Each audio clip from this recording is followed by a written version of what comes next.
Shalom, shalom. I'm your brother Kaya from GMS Camp out here in Phoenix, Arizona.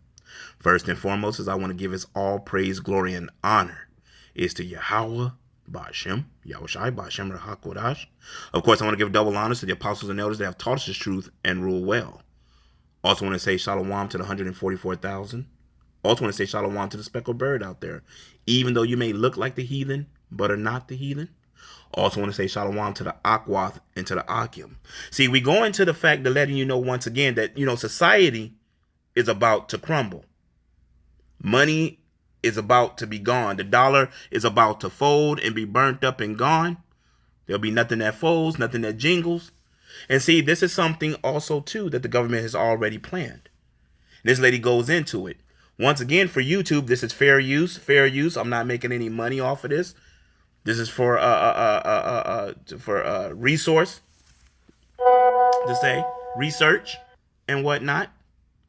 But I'm gonna let this lady go ahead and talk, and let her go into what you go into. Let me see if we can do this, y'all. The largest foreign holder of U.S. debt is facing its own economic crisis, with Japanese Prime Minister recently admitting that, quote, their fiscal condition is worse than Greece's. Greece's debt collapse was so severe that they ended up resorting to a bank bail-in, where everyday citizens' deposits were frozen overnight and seized to save the system. Not to save the citizens, but to save the system, to make sure that the creditors were repaid. And the scary part is that is 100% legal as it stands today, yes, here in the United States. They, of course, don't want you to know about it. They don't want you thinking about it. But in a situation where the debt crisis got bad enough, the currency would be devalued so severely, eventually revalued, where it would be worth next to nothing. And in that emergency situation, banks would freeze your accounts. They would take what they needed to make themselves whole again, and you would be left with nothing. How long do you think it would take before they resorted to a bank bail-in here in the U.S.? Tell me your thoughts in the comments below. Now, with that being said, what is about to come? Them bank bail-ins. As she told you, that's basic constitution. They can do that. At any given moment, they can take everybody's money. They can take everything, which will cause what? Chaos. That's exactly what it would do. And what do they say? Never let a good crisis go to waste? Is that not the saying? It proves these devils how these devils think. And this is something that can happen at any given moment. That means that your jobs will not be able to pay you.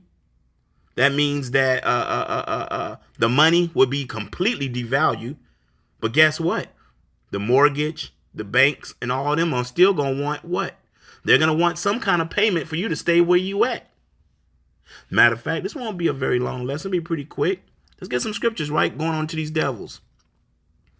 And the first scripture we're going to get, right, is the book of Psalms. Psalm 64. And we're going to get verse, 5. Let's get 5 and 6 in the NLT. They encourage each other to do evil and plan how to set their traps in secret. Who will ever notice? They ask. As they plot their crimes, they say, we have devised the perfect plan. Yes, the human heart and mind are cunning. And that's exactly what Esau Edom has done. When you go back into the governments, when they sign in all them, I forgot what those are called, in all them different laws and whatnot. Half the stuff they sign in, the American people don't even know. As she said, the American people don't even know about this law. That if the credit gets too high, the debt gets too high, that basically America could freeze your stuff, take every dime from you, and leave you with nothing. That means you can't buy no groceries. You can't do nothing. See, this is why we tell you Israelites, and you hand in hand with this devil. Matter of fact, let's get another scripture, right? This is in the book of Psalms. Psalms, what does I want? Psalms chapter 10. And let's see. 5. His ways are always grievous. Thy judgments are far above out of his sight. As for all his enemies, he puffeth at them. Now, those enemies ain't just the nations. What about you enemies here in Babylon, aka America? He showed you, even Carl Schwab called you basically enemies. What did he say? They will have nothing but love and love it. Mean you're going to be stripped of everything. Everything you have. It's going to be like what I think that was Venezuela when they lost all, when their money crashed. And you had all them people in the streets just protesting. All the money that they ever had was in dumpsters. It didn't mean nothing. They were making flowers and toilet paper out of it or whatever. And the people were starving. The government didn't care. What do you think is going to happen here in Babylon, aka America?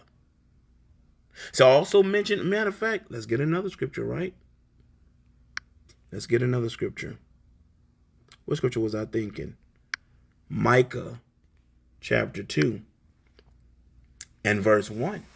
Woe to them that devise iniquity, destruction unto them that devise iniquity, to do these things. Because see, Esau, Edom thinks it's all going to go the way he plans it, but it's not.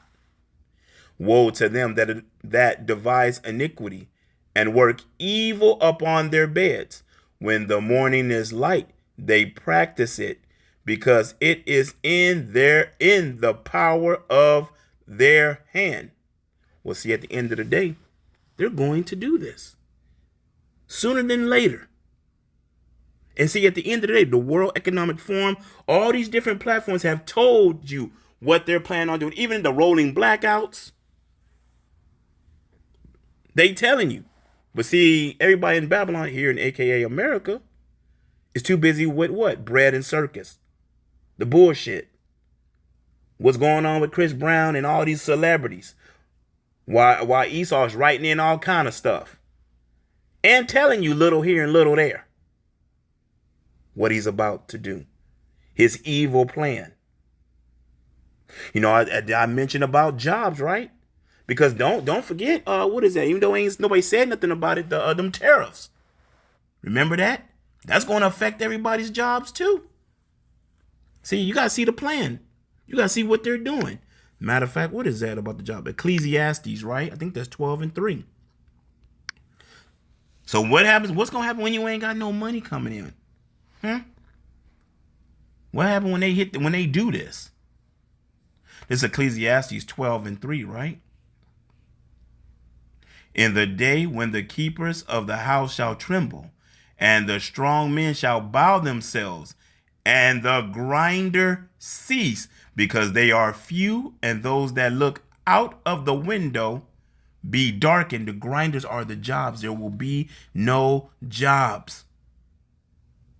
People gonna be out in the streets screaming, mad, upset, especially when they take all your money.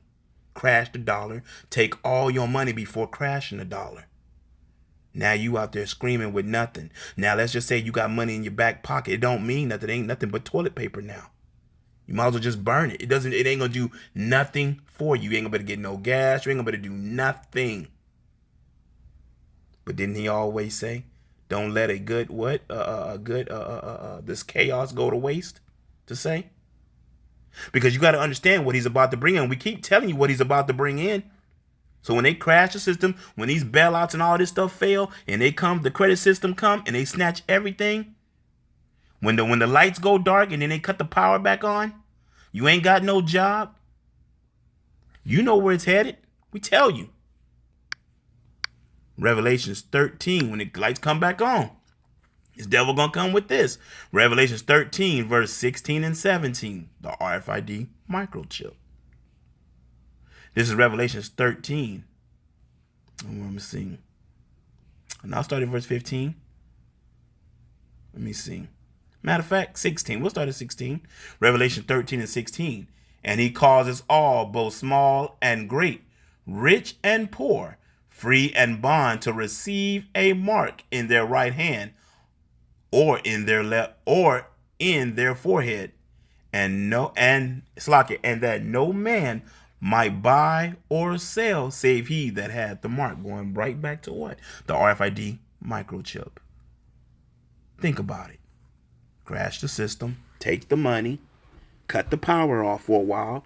Chaos happens. Martial law comes into effect. Hey, we can go back to normal. Revelations 13, 16, and 17.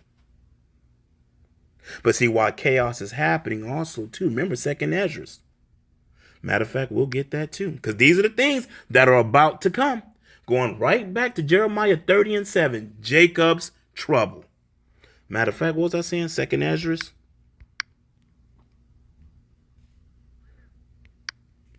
Second Esdras 15, right? And 15. For the sword and their destruction draweth nigh, and one people shall stand up and fight against another with swords in their hand. See, when all hell breaks loose, when there ain't no money in the bank, you can't get no money, you can't get no groceries, you can't get no gas, you can't pay for nothing. And guess what else? Your landlords are asking for some kind of payment, or you got to get out. Then what you gonna do? For the sword and their for the sword and their destruction draweth nigh, and one people shall stand up and fight against another, and swords in their hand. For there shall be sedition among men, and invading one another. So you understand the B&E game, the kicking in the door, to taking all your resources. Go further. For there shall be sedition among men, and invading one another. They shall not regard their kings nor princes, and the course of their action shall stand in their power. Means what?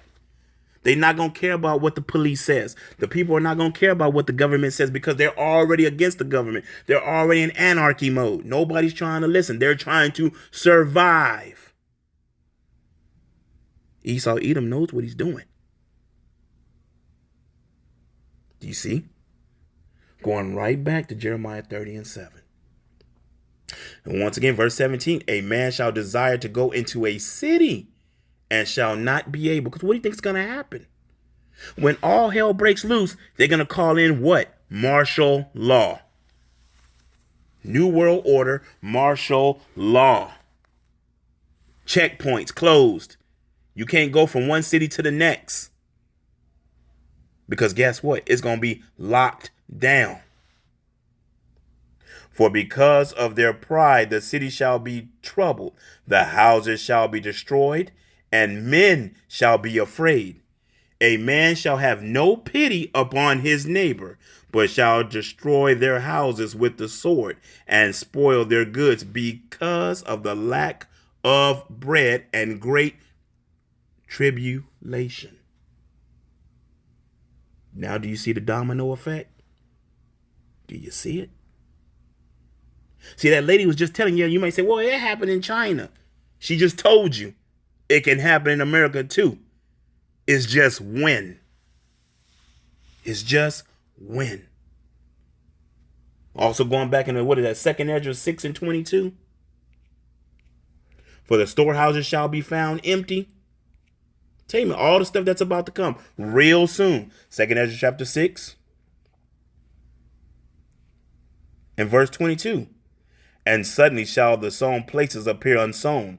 The full storehouses shall suddenly be found empty. And they're going to be found empty very soon. Because don't forget that them ships that bring in the food and all through them cargo ships from California to Boston to California, New York, wherever them ships come in, them ports, that stuff ain't kicked back up yet. We basically riding on fumes. And don't forget, China them want their money. Japan, China, all them, they want the aid. America owe them. So what only other option they got? Hey, man, kill the power, strip the banks, take all these American people's money and pay back our debts. See? Keep telling you Israelites what's about to happen, but you don't listen. But you're going to listen when there ain't no money in your account. You're going to listen when you ain't got a job. You're going to want to listen then. And it's going to be too late. This stuff ain't far-fetched. I'm going to say this. I hope you was edified. It wasn't meant to be very long. Straight to the point. The chaos is about to come. Jeremiah 30 and 7 is about to jump off real soon. So I'm going to say this. Hope you was edified. I'm going to give all praise, glory, and honor is to Yahweh Ba'ashem Yahweh Shai. Shalom.